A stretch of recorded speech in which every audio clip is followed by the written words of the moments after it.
Hello, today I will show you one of the main lines where in Sicilian white wants to avoid to go into the main lines with knight f3 and d4, and he plays the second move c3, which is known as Alapin Sicilian.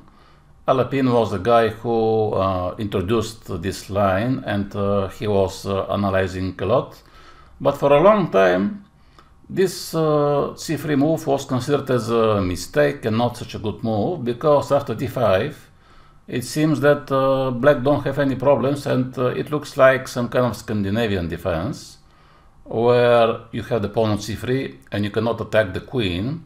So actually it's a little bit maybe favorable version of Scandinavian. But it turns out that it's not so simple for black, because still white can play d4, and then he wants to develop knight f3, bishop to d3. At some moment black has to think what to do with this pawn, because he can capture now, or he can just develop his knights. But if he doesn't take on d4, later in a few moves, when white moves the knight, the bishop and bishop e3, white can think about pawn takes c5. So let's say black takes. In this case white should take with the pawn, not with the queen, because if we exchange the queens and we end up with the isolated pawn, it will be not such a good endgame. But now there is one very famous trap which the one has to know. If black attacks the pawn with all his pieces, now he pins the knight, white goes bishop e2, black can capture on f3, but he cannot take the pawn, because in this case there is this intermediate check, bishop c6 check, and he is losing the queen. And if he plays something like knight f6, this will give time to white to attack the queen, and even now you can force a counter attack, attacking the knight. And then if he moves the knight, first of all, not so many good options to move the knight, and if he goes to b4, you can just give bishop b5 check in many occasions, or simply to castle, and the black king, he is in a dangerous position, because in order to castle kingside he has to move the pawns, move the bishop, but it's too slow. So this is one of the main ideas in this system. And usually after d4 black moves either the knight on c6, either the other one, and the main question for black is should he move the bishop to g4, or he can just go e6, bishop e7. Both lines are possible, and they have been played thousands of times. The difference is that here the bishop is a little bit more active, but eventually, let's say after bishop e3, black has to again consider moves like sometimes even c4 and d5 are possible. Even here, instead of this move, you can play maybe on c4, and then to move the queen to d5. So this would allow white to improve his pawn structure. And if he takes, this will be similar like in the previous line which we have seen, where you go knight c3 next, and after this you can just castle, and often when the bishop is on g4, not on c8, white goes queen to b3 and attacks the pawn on b7. So instead of d5, of course black has plenty of other options. d5 is the most maybe popular, along with knight f6. Knight f6 is with the same idea, to attack the pawn on e4 and to not give time to white to push d4, which is his goal. Now d3 will be very passive to defend the pawn, so usually white plays e5. Now of course this is losing, because after d3 it turns out that the knight doesn't have where to go, so he has to go to d5, and now usually white goes d4. Now if black doesn't take the pawn, let's say he plays some random move like b6 or something, white can take, and already he is a pawn up, and he is attacking the knight. So black has to take on d4. Now white has some intermediate moves like bishop c4, knight f3, or pawn takes. Knight f3 is maybe the most common. Black cannot capture the pawn on c3 because the knight is hanging. So he has to play e6, d6, or knight e6, or g6. Let's say he plays e6 and white takes. This is one of the most common lines in this lapping system, where black is choosing between b6 and d6. And from white's point of view, there are 2 or 3 setups. This is a very popular knight c3 line, where black has to take because otherwise white will take. So black takes, and then white has now this good pawn structure. After this, his idea is to bring the bishop on d3. Often he is forced to capture on d6, especially if black puts some pressure against his pawn on e5. There is no other way, because bishop e5, you have to exchange the knight, but it's not so great. And then he can take on d6 and to play bishop d3. And sometimes he is attacking against h7. Black has to be very careful. Probably you have seen this very common idea of sacrificing on h7. And eventually it could lead to a checkmate. Although here maybe it's not completely checkmate. Maybe black can escape, but this is a very common idea and you have to look for this at every opportunity.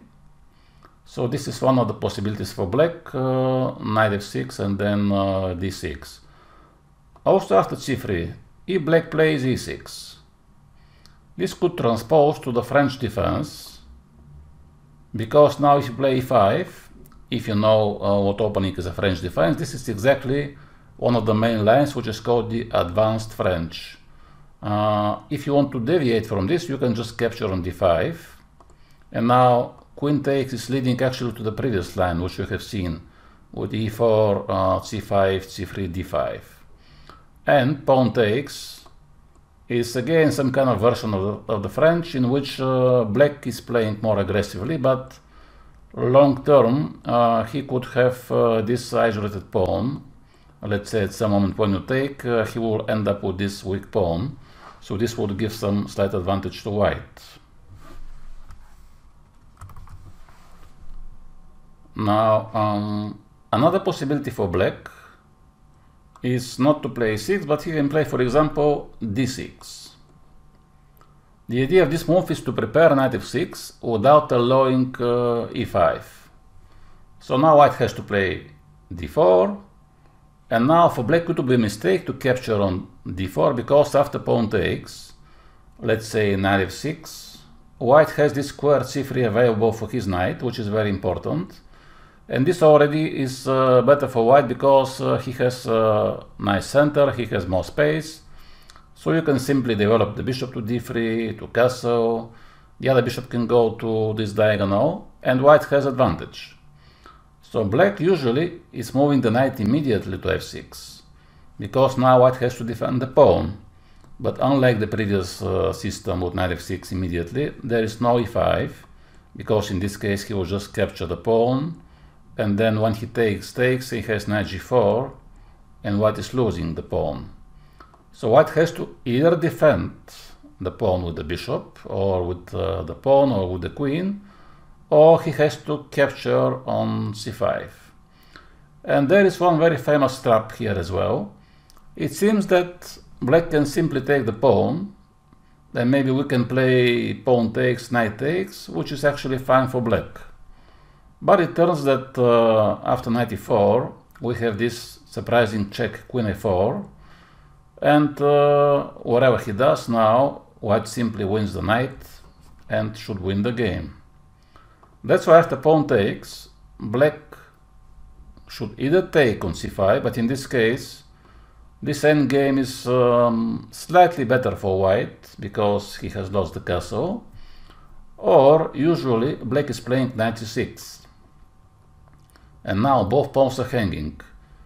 If we defend with something, the pawn already black can take if he wants, and then he can capture with the knight, which makes some difference. And in case we take on d6, black can take on e4, and then if we take on e7, he can take on d1, and then he can take on f2, which is leading to some complications, which are in favor of, I think, of black in this case. So usually after knight c6, white is defending, he's playing queen c2. I think this is a good move, and then you can just develop knight f3. Depending on what black will do, you can play bishop to f4, knight to d2, bishop to e2, castle. And the pawns are controlling which is very important, both squares, so the black knights don't have some good outposts. And this is very solid system for white. So if black plays some other move, not d6, e6, d5, knight f6, he can play as well e5, which maybe makes some sense. And then in this case, white obviously has many possibilities, but I think he should go for d4. This is the most active move in order to just try to build a nice center. And now I think black has to exchange at some moment on d4. He cannot just sit and wait.